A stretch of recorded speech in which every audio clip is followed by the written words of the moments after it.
So question 1, part A is 9.99 seconds. Part B is 2.00 times 10 to the 3 meters. Number 2, the answer is 132 meters. Number 3 is 1.7 meters. And 4 is also 1.7 meters. Jackson. Incorrect sig figs. Notice that the values given to you both have 3 significant digits. So you need 3 significant digits on your answer. 10 point has 2. That's incorrect. You're not rounding properly. You have a rounding error. Shane? 1B is 2.00 times 10 to the 3 meters. It had to go into scientific notation to have the 3 sig figs. Gentlemen. Mariah? Can you explain the sig figs for number 1? And then can you also say the answer for number 2? Okay. So in number 1, this is your diagram, right? You've got your VIX to the right, your DY, your DX, which means when you go to your table, your A's, we know both of those. We know the D and the Y is negative 490 point meters. We know the VI and the X is 200 point meters per second and the Y it's 0. We are asking you in part A to get the time. I know more in the Y direction, so I'm going to use the Y direction to give me the time. D is VIT plus half AT squared. The VIT and the Y is 0, so T is the square root of 2D over A. That is the square root of 2 times negative 490 point meters divided by negative 9.81 meter per second squared. When you do that on your calculator with 3 sig figs, it's 9.99 seconds. Both of those have 3 sig figs. 2 is not a measurement. It doesn't count. So in part B,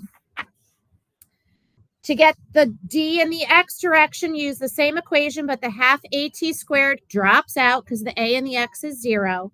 So all we're going to do is the 200 point meters per second times 9.99 seconds. In order to write the answer, 2,000 meters, with 3 sig figs, you have to put it into scientific notation, which your calculator will do for you. Put it in the sci mode. If the calculator will say, 2 times 10 to the 3, roughly? What does it say on the calculator screen when you do it? 200 times 9.99 gives you that. I need to round it to the 3rd place where that 9 is. Since the next digit is an 8, this would round up to the number 2,000. But to write 2,000 with 3 sig figs, the only way to do that is scientific notation. Okay? Okay, but you have, that's not standard form. You can't write it that way. When you do scientific notation, the number out front must be between 1 and less than 10.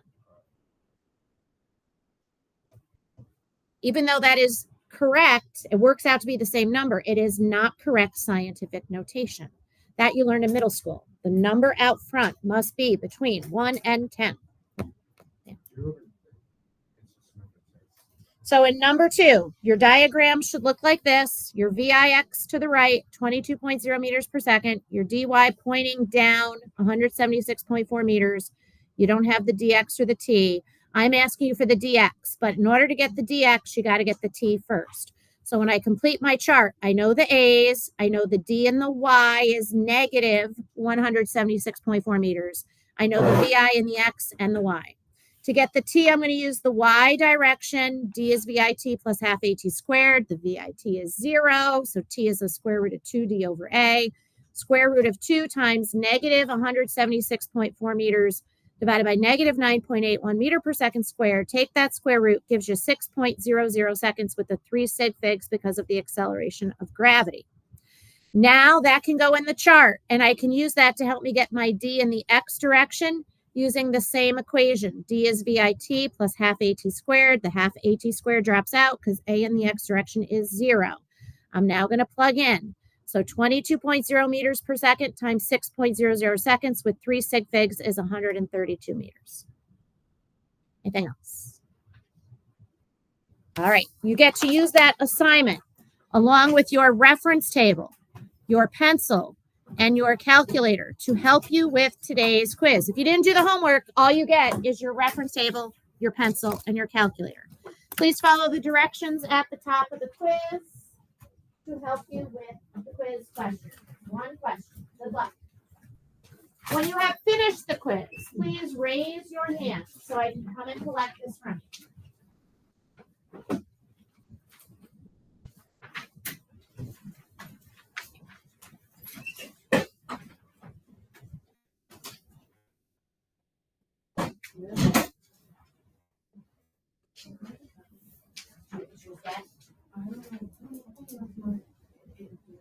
It wasn't here. You can use the written assignment, not the reading. So I'm going to go this one over. Here, this nice sheet.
When you finish the quiz, you can raise your hand. I'll come get it from you.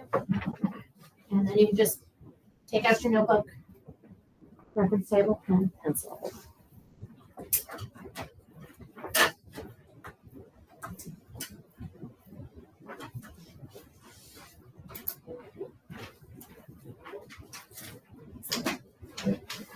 I'm sorry.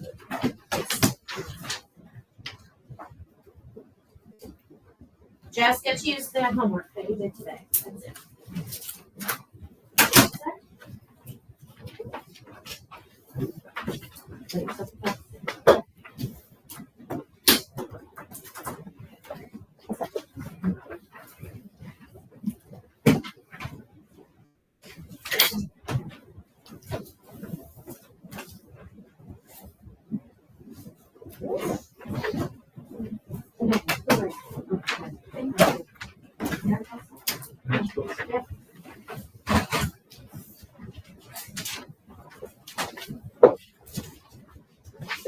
Okay, we'll give you 1 more minute to wrap it up. 1 more minute is all you should need.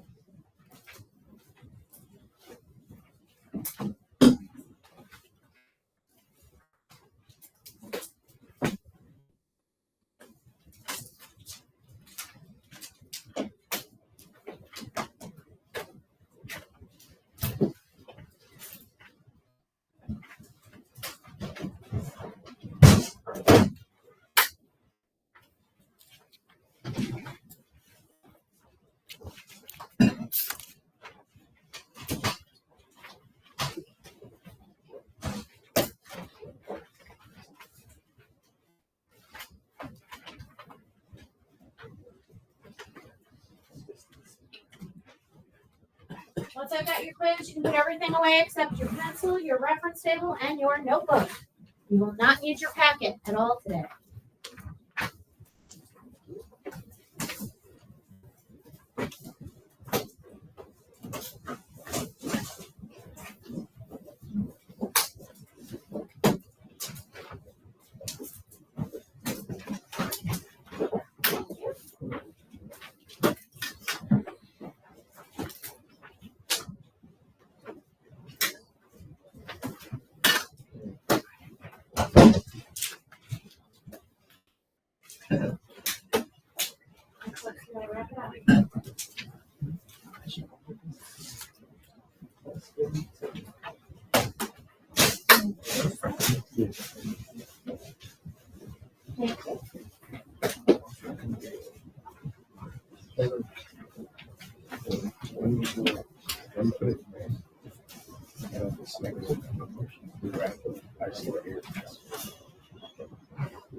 Thank you. Thank you. Thank you. All right, ladies and gentlemen, we're going to start our last section of Unit 5 today, which means that after this section, we are getting ready for your tests on Unit 5, which will be before Thanksgiving. Tonight's assignment is just to study because we're not going to get through any of the practice problems today. We are just going to work on the notes on this section. And so I need you tonight to study these notes so that way tomorrow when we go through the practice questions, we can move through them pretty quickly, okay? So here is what we're talking about today, more projectiles, but this time instead of shooting them above the ground off a cliff horizontally, we're now going to shoot them at an angle. They are going to start on the ground and they're going to land on the ground. So these are projectiles that are fired at an angle to the horizontal. They start on the ground and they land on the ground. What I'll ask you to do with this quiz, which will be Tuesday next week, is I will ask you again to be able to use vectors, graphs, and equations to describe these. That's the conceptual piece. Then I'll ask you to tell me how the launch angle affects our hang time, our range, and our maximum height. And then we'll be solving lots of problems. Your next quiz, of course, will be show work, just like this, where I'm going to give you one angled projectile question to solve.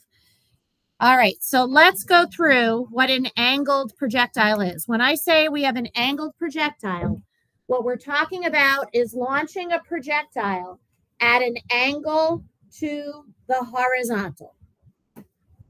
And when they are launched from an angle to the horizontal, they end up making this type of trajectory, and that is our parabolic shaped path. The parabola comes from the horizontal and vertical components of motion not being the same. Okay, they are not the same, which creates the parabola that we're talking about. So what we see with these types of projectiles, unlike the last, is that these are going to rise upward to a peak while they are moving horizontally. So from the launch position to the highest point, they are moving sideways at a constant speed and slowing down on their way up. Once they get to the peak, of course, they're going to stop, and they are then going to fall back down to the ground, speeding up as they fall downwards and continuing to move sideways with a constant speed. Just like what we saw in our last unit for an object that goes up and then comes down, the upward and downward paths are perfectly symmetrical.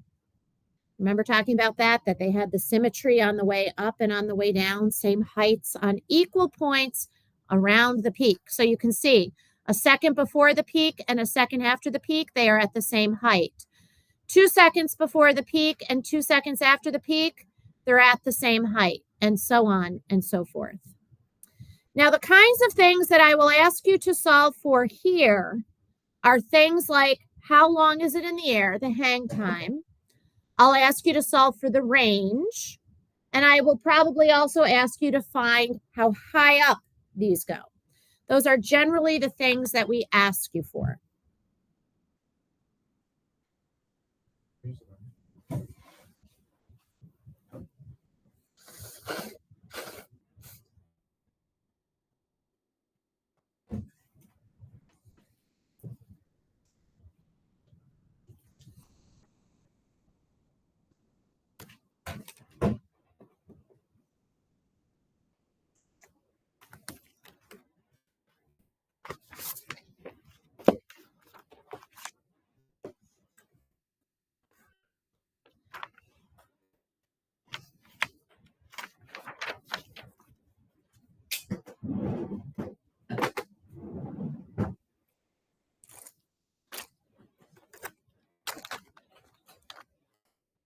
Anyone need more time with this slide?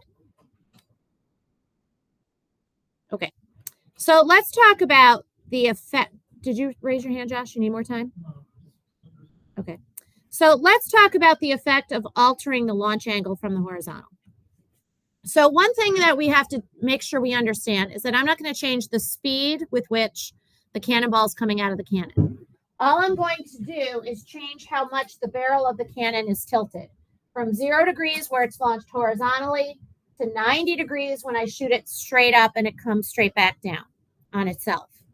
I want you to look at these animations here for a minute where I'm showing you 3 different launch angles, 30, 45, and 60 degrees.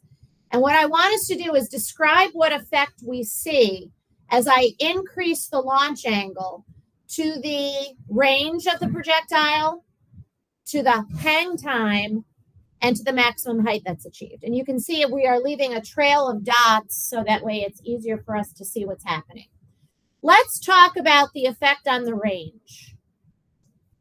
When you look at those 3 animations, which one is making that cannonball go out the furthest? Nikki? I'm sorry? No.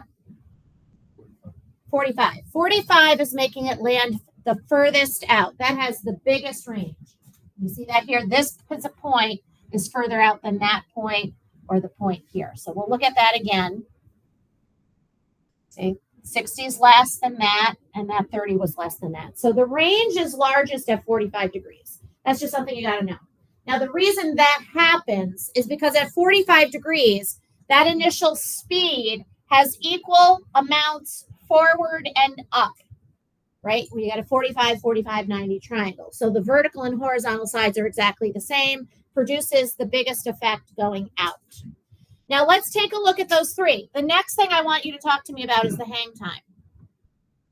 Which of the 3 has the longest hang time? Jane? Yeah, 60. That's because it's mostly vertical. It has the biggest vertical component of the initial speed when we launch it.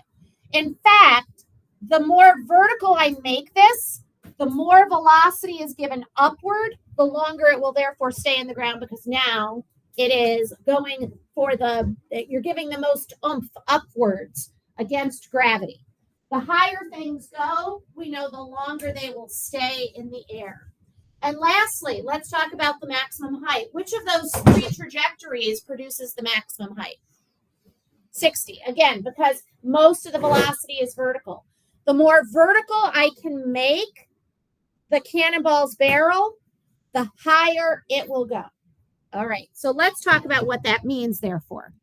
It means that when we talk about the launch angles and we ask you particular angles, just multiple choice, what angle is going to make it go out the furthest?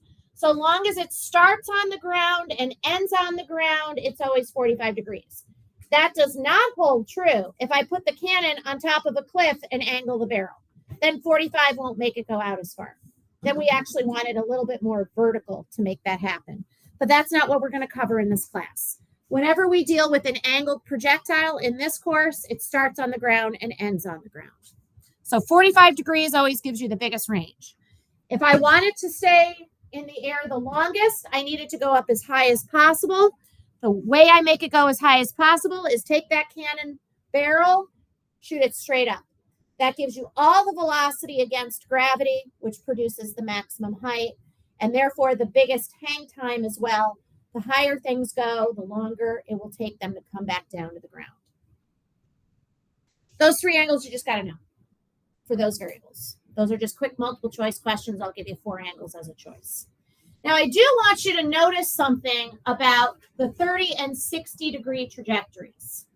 Something is the same about the 30 and 60 degree projectiles. Can you see what is exactly the same about the 30 and 60 degree trajectories? Look at those animations. Tell me what is exactly the same. So what do we call that? They have the same range. Now, there is something very specific about 30 and 60 degrees, their relationship to each other. 30 and 60 degrees are what we call complementary angles. Do you know what I mean by that? What does that mean when I say they're complements? They add to 90. Anytime we have launch angles which are complementary, they add to 90, you will get identical ranges. And that's what I'm showing you here. I can do that with 80 and 10 degrees. 80 and 10 degrees are complements of each other. They add to 90. Look at the difference in their trajectories. 80 degrees will go higher and stay in the air longer, but it lands in the exact same position as 10 degrees. And 45 would make it go as far out as possible. So I could give you different launch angles, and as long as they're complements, if you know the range of one, you should know the range of the other. All right, let's describe how these projectiles are moving then, the descriptions of motion, which help us then understand graphs and vectors. So first thing, when we're talking about an angled projectile, as opposed to the horizontal ones that we studied yesterday, these projectiles are going to begin their motion with an initial velocity that can be broken down into X and Y components. Unlike the horizontal projectile that we just took our quiz on, the vertical velocity that it starts with cannot be 0. If you give a projectile a 0 initial velocity in the Y direction, it has nothing to go against gravity. So the only thing it could do is come down. These are going to go up against gravity, which means they will have a non-zero initial vertical velocity. Just like the last type of projectiles, these are going to be moving horizontally and vertically simultaneously. The horizontal path is still gravity-free, whereas the vertical path has the acceleration. Remember that the horizontal and vertical directions of motion are perpendicular to each other. And because they are perpendicular, we can say they are independent of each other. So whatever's happening in the outward direction, the horizontal direction is not going to influence what happens vertically. And because they are independent of each other, just like what we dealt with the horizontal projectile, we're going to need to separate their motion into the horizontal and vertical directions, and then use separate equations to solve for different things.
Okay, so let's describe how each direction of motion for the projectile it works.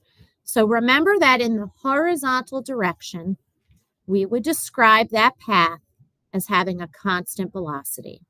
Remember, this is your gravity-free direction, which means that we know the acceleration in the x direction. Doesn't matter what type of projectile you're working with. The acceleration in the x direction will always be 0 meters per second squared.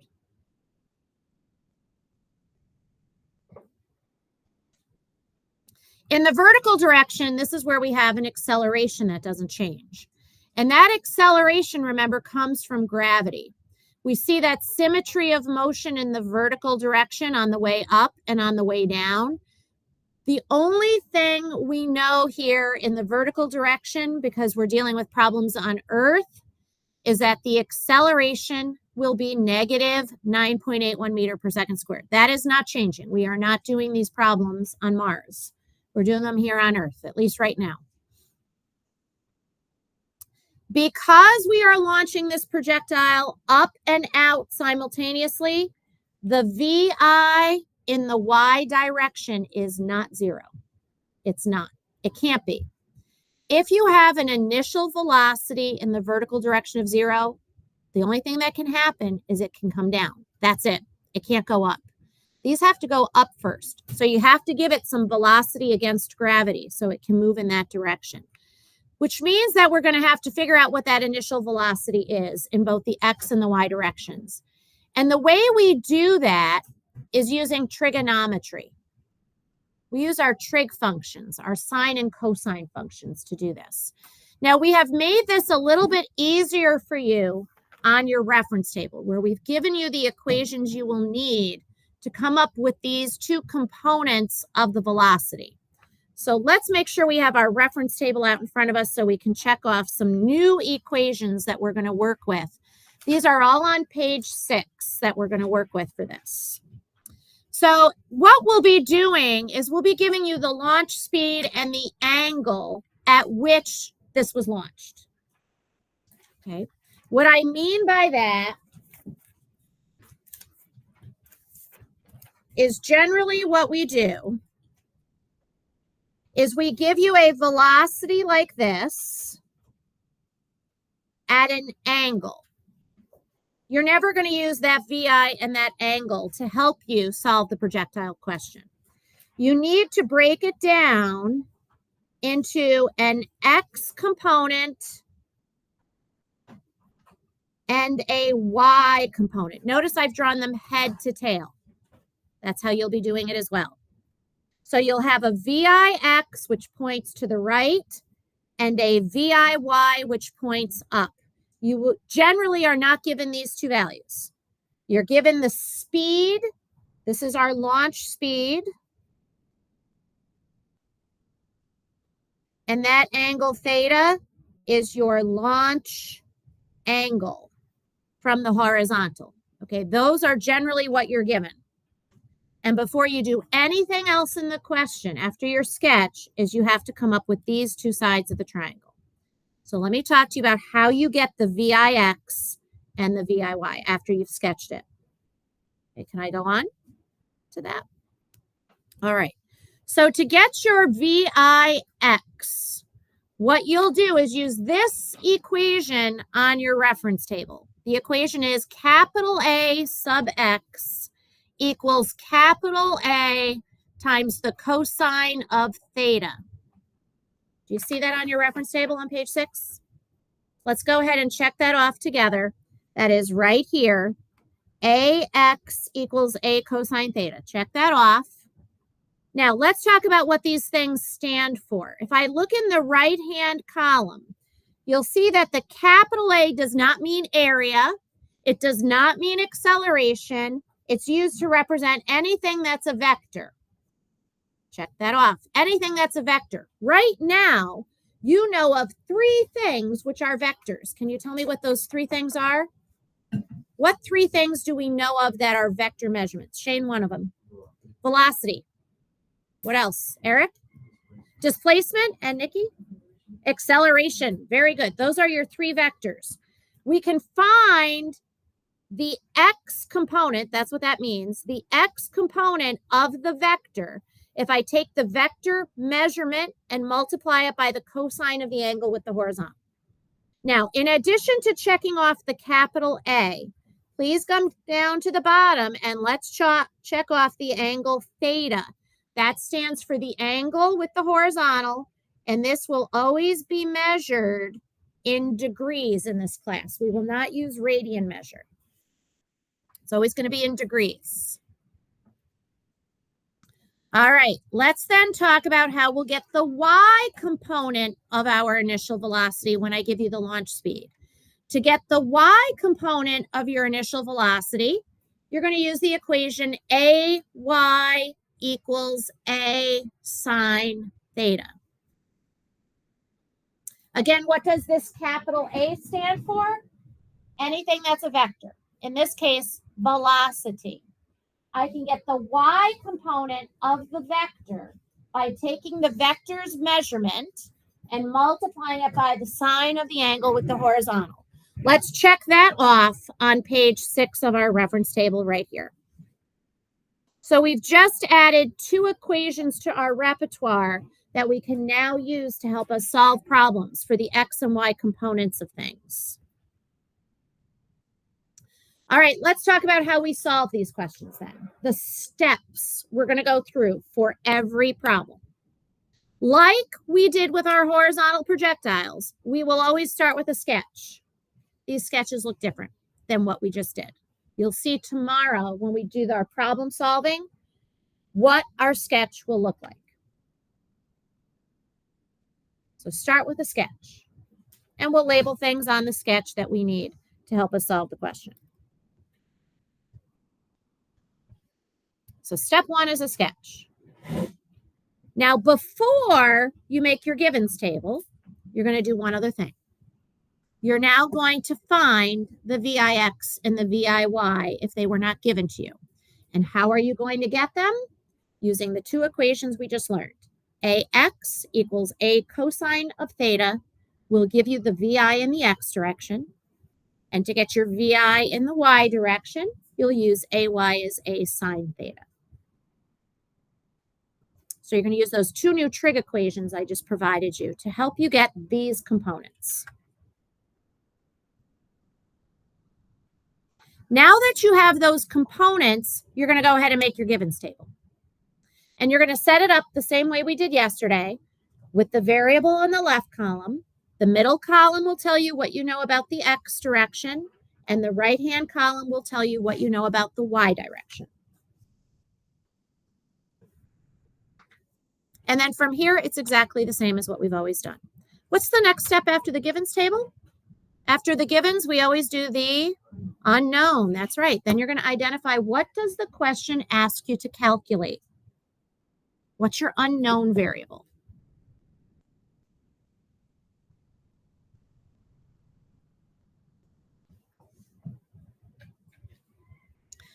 Just like for today, what do you always have to get before you can find the unknown? You always got to get time first. That is your next step. So then you'll find time. And you're going to use the same mental strategy you used before. Which direction do I know more? Do I know more in the X direction, or do I know more in the Y direction? Wherever you know more is the direction you will use to find your time.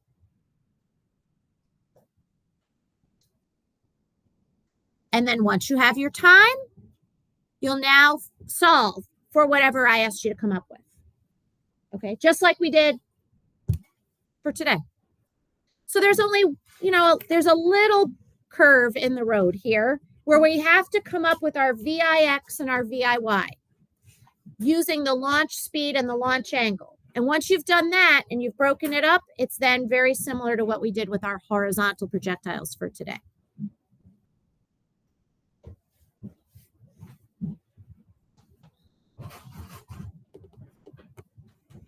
So what is your homework?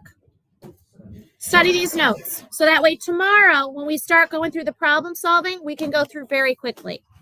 Okay, because it's not really that much different. The only other thing I need to remind you of is that you do need to complete any of your Unit 4 test corrections for tomorrow. I forgot to put that here, but your Unit 4 test corrections are due tomorrow. So if you have them, make sure they go in the bin tomorrow with a signature from someone at home. Forgot that was there. So let me